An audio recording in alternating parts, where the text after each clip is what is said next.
நேற்று அம்மாவும் அப்பா என்னை பார்க்க வரையில் பூ வாங்கிட்டு வந்திருந்தாங்க. நான் ஆக்சுவலி பட்டன் ரோஸ் ஏதாவது வாங்கிட்டு வாங்க சொல்லியிருந்தேன். அப்பா எனக்கு பிடிச்ச கலரே மஞ்சள் பூ பட்டன் ரோஸும் அது மட்டும் இல்லாமல் தாமரை பூவும் வாங்கிட்டு வந்திருந்தாங்க. ரொம்பவே ஹாப்பியாக இருந்துச்சு. நான் ஃப்ரைடேனால மகாலட்சுமி அம்மனுக்கு வச்சுக்கலாம் சொல்லிட்டு அதையும் கையோட டீப் க்ளீன் பண்ணி ஃப்ரிட்ஜில் ஸ்டோரேஜ் பண்ணிக்கிருந்தேன். அதோட கிச்சன் கவுண்டர் டாப்பையும் க்ளீன் பண்ணிட்டு போயிடலாம் சொல்லிட்டு அது அந்த ஒர்க்குக்கு வந்துட்டேன்.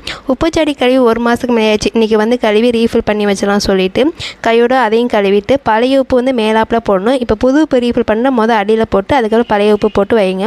அதுக்கும் உப்புலாம் போட்டு வச்சு சந்தனம் வச்சாச்சு. புளி வந்து நான் எப்பயுமே ஒரு மூட்டையில் கட்டி ஃப்ரிட்ஜில் ஸ்டோரேஜ் பண்ணிடுவேன். ஏன்னா கருக்காமல் இருக்கும். அப்பப்போ தேவைக்கு மட்டும் எடுத்து யூஸ் பண்ணுவேன். நீங்களும் ட்ரை பண்ணி பாருங்கள், நல்லாயிருக்கும். அதோட கிச்சன் கவுண்டர் க்ளீன் பண்ணிவிட்டு போட்டு வச்சு தூங்க போயிட்டேன். It's Friday morning as usual இங்கே ஹாப்பியாகவே ஸ்டேஜ் ஸ்டார்ட் ஆயிடுச்சு. 3:30க்குலாம் ஆரம்பித்து எப்பயும் போல் பூஜை பண்ணிவிட்டு இன்றைக்கி 4:55க்குலாம் கம்ப்ளீட் பண்ணிவிட்டு இன்றைக்கி வந்து மருதாணி பூஜை தான் பண்ணியிருக்கேன். இதோட வீடியோ லாங் வீடியோ போஸ்ட் பண்ணுறேன், மறக்காமல் செக் பண்ணி பாருங்கள். தேங்க்ஸ் ஃபார் வாட்சிங். பாய்.